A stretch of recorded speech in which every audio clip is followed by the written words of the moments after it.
आधी रात को जब योगी का दिमाग सटका तो योगी ने दिया ओवैसी और उत्तर प्रदेश के मौलानाओं को सबसे बड़ा झटका। योगी के आदेश से हिल गया उत्तर प्रदेश। योगी ने जारी कर दिया ऐसा फरमान, दिल्ली से लेकर हैदराबाद तक मच गया कोहराम। योगी ने हिंदुओं से जो किया था वादा उसे किया पूरा, कोई काम नहीं छोड़ा अधूरा।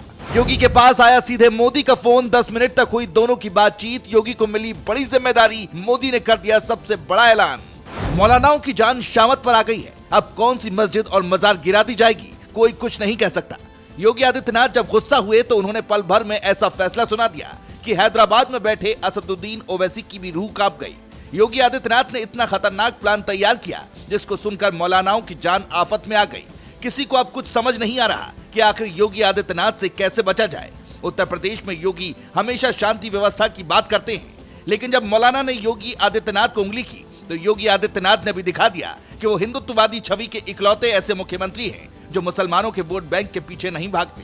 योगी आदित्यनाथ ऐसे नेता हैं जिन्होंने कभी भी समुदाय विशेष की राजनीति नहीं की, हमेशा खुले मन से इस बात का ऐलान किया कि वो हिंदू हैं और ईद नहीं मनाते।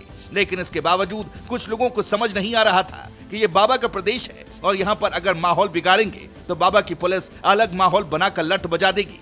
यूपी का मुजफ्फरनगर तो आपको याद ही होगा, वही मुजफ्फरनगर जहाँ पर मुसलमान अपनी मूंछों पर ताव देकर हिंदुओं को गाली देते थे, जो दिल में आता था करते थे। हिंदुओं को बलि का बकरा बनाया जाता था। वही मुजफ्फरनगर जहां पर जानबूझकर दंगे होते थे और हिंदुओं को मारा जाता था, लेकिन तब सरकारें मौन रहकर देखा करती थी और हिंदुओं को उनके हाल पर छोड़ दिया जाता था। लेकिन जब 2017 में योगी आदित्यनाथ मुख्यमंत्री बने तो मौलानाओं को सबसे बड़ा झटका लगा और जो माफिया टाइप के लोग मुजफ्फरनगर में हुआ करते थे उनकी शामत आ गई। शुरुआत में मौलानाओं को भी यही लग रहा था कि योगी आदित्यनाथ उनका कुछ नहीं बिगाड़ पाएंगे, लेकिन जब एक के बाद एक कई एनकाउंटर किए गए तो मौलानाओं की आंख खुल गई और मुजफ्फरनगर भी राइट टाइम हो गया।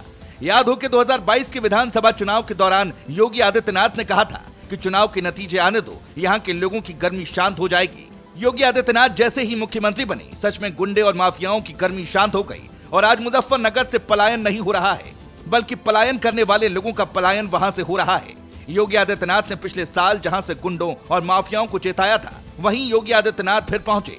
मुजफ्फरनगर के लोगों से योगी आदित्यनाथ ने एक जनसभा के दौरान बातचीत करते हुए पूछा, बताओ अब लोगों की गर्मी शांत हुई कि नहीं, जिसके बाद वहां तालियां बजने लगी। लेकिन योगी आदित्यनाथ ने उन तालियों के बीच से साफ शब्दों में कह दिया कि अगर प्रदेश में कानून व्यवस्था को खराब करने की कोशिश की गई तो किसी को बख्शा नहीं जाएगा, सबका नंबर लगाया जाएगा। यानी एक बार फिर योगी आदित्यनाथ ने गुंडे और माफियाओं को खुले तौर पर चेतावनी दे दी और बता दिया कि अगर राइट टाइम नहीं हुए तो जैसे अतीक अहमद को मिट्टी में मिला दिया गया वही अंजाम तुम्हारा भी होगा।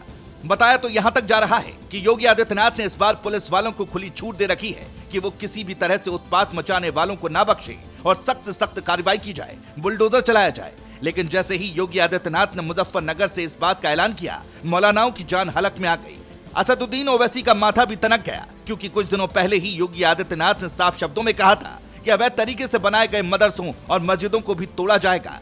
इसी कड़ी में अयोध्या में रामपथ के रास्ते में आने वाली मस्जिदों को तोड़ने की तैयारी की जा रही है। प्रशासन के मुताबिक वहां अवैध तरीके से मस्जिद बनाई गई है। दोस्तों, योगी आदित्यनाथ के कार्यकाल से आप कितना खुश हैं? कमेंट में जरूर बताएं। Bureau report.